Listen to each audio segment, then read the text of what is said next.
जब से सीएए का नोटिफिकेशन जारी हुआ है तब से वाद विवाद की लहर दौड़ पड़ी है। सीएए को लेकर कई बातें और दावे सामने आ रहे हैं। कोई इसे एंटी मुस्लिम बता रहा है तो कोई इसके सहारे अपनी राजनीति की रोटियां सेक रहा है। अब ऐसे में पड़ोसी देश पाकिस्तान भला कैसे पीछे रह सकता है। पाकिस्तान ने सीएए को लेकर एक बयान दिया है। पाकिस्तान ने कहा है कि यह कानून धर्म के आधार पर लोगों को बांटने वाला कानून है।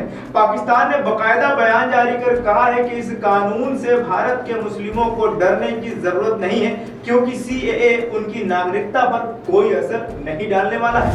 पाकिस्तान के विदेश मंत्रालय की प्रवक्ता मुमताज जहरा बलोच ने कहा है कि ये स्पष्ट है कि सीएए इसके नियम भेदकारी हैं, क्योंकि ये धर्म के नाम पर लोगों को बांटने वाला कानून है। वहीं सीएए कानून को लेकर अनेक खबरें भी आ रही हैं। पाकिस्तान में खबर छपी है। पाकिस्तान के प्रमुख अखबारों ने प्रमुखता से इस खबर को कवर किया हुआ है।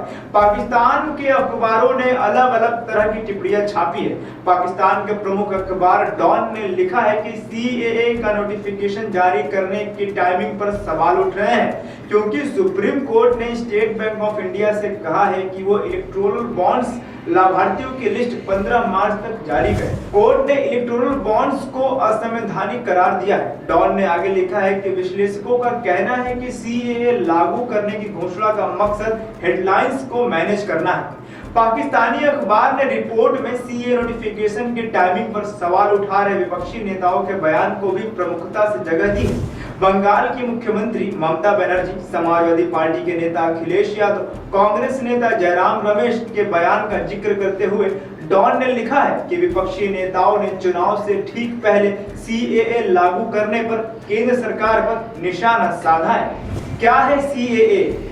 नागरिकता संशोधन बिल पहली बार 2016 में लोकसभा में पेश किया गया था। यहां से तो ये पास हो गया था, लेकिन जब राज्यसभा में अटक गया।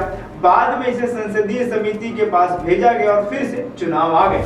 दोबारा चुनाव के बाद नई सरकार बनी, इसलिए दिसंबर 2019 में इसे लोकसभा में फिर से पेश किया गया। इस बार ये बिल लोकसभा और राज्यसभा दोनों जगहों से पास हो गया। राष्ट्रपति की मंजूरी मिलने के बाद 10 जनवरी 2020 से ये कानून बन गया था। नागरिकता संशोधन कानून के जरिए पाकिस्तान, बांग्लादेश और अफगानिस्तान से आए हिंदू, सिख, बौद्ध, जैन, ईसाई और पारसी धर्म से जुड़े शरणार्थियों को भारतीय नागरिकता दी जाएगी।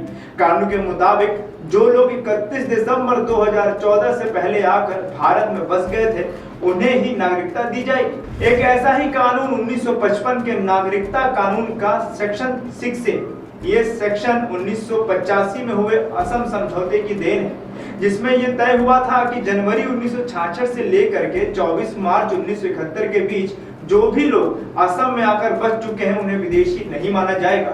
इस कानून में धर्म का कोई भी आधार नहीं था और यह सब एक लंबी प्रक्रिया के बाद तय हुआ था।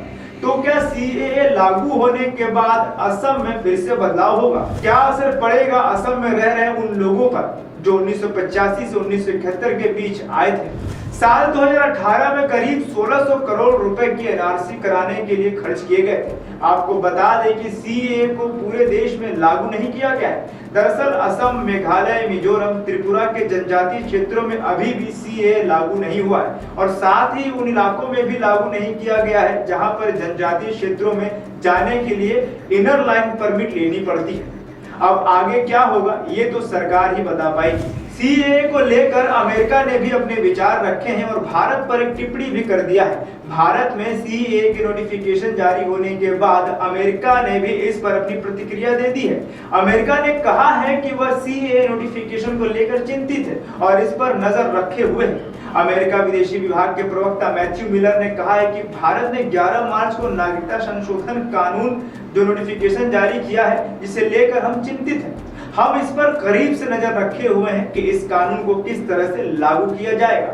धार्मिक स्वतंत्रता का सम्मान और कानून के तहत सभी समुदायों के साथ समान व्यवहार मूलभूत लोकतांत्रिक सिद्धांत है।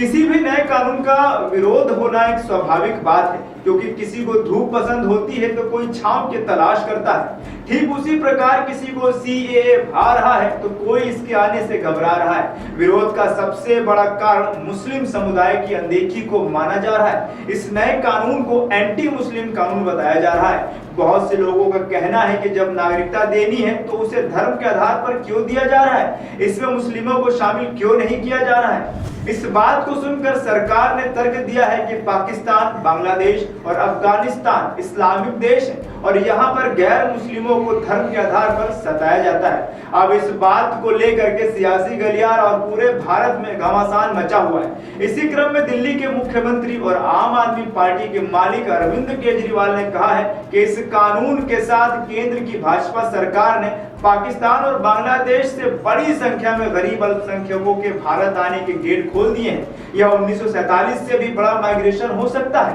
कानूनी व्यवस्था चरमरा जाएगी। दिल्ली में चोरी, रेप, डकैती जैसे अपराध बढ़ेंगे। सीए लागू होने के बाद अगर पड़ोसी देशों में 1.5 करोड़ अल्पसंख्यक भी भारत आ जाएंगे तो स्थिति खतरनाक हो जाएगी। वहीं बंगाल के मुख्यमंत्री ममता बनर्जी ने कहा है कि अगर किसी को अधिकारों से वंचित किया जाएगा तो लोग परेशान होंगे, तो हम इसके खिलाफ लड़ेंगे। सीए के विरोध की लहर में लहराते हुए असुद्दीन ओवैसी ने कहा है कि आप क्रोनोलॉजी को समझिए। पहले चुनाव का मौसम आएगा, फिर सीए के नियम आएंगे। सीए पर हमारी आपत्तियां 10 की 10 हैं। सीए विभाजनकारी है और गोडसे की सोच पर आधारित है, जो मुसलमानों को दोयम दर्जे का नागरिक बनाना चाहता था।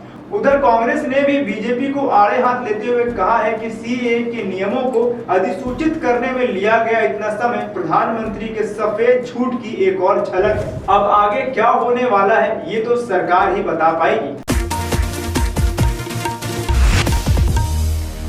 देश का सबसे बड़ा राज्य उत्तर प्रदेश, देश की राजनीति का सबसे बड़ा अखाड़ा, माई भारत बनेगा आम जनता की आवाज।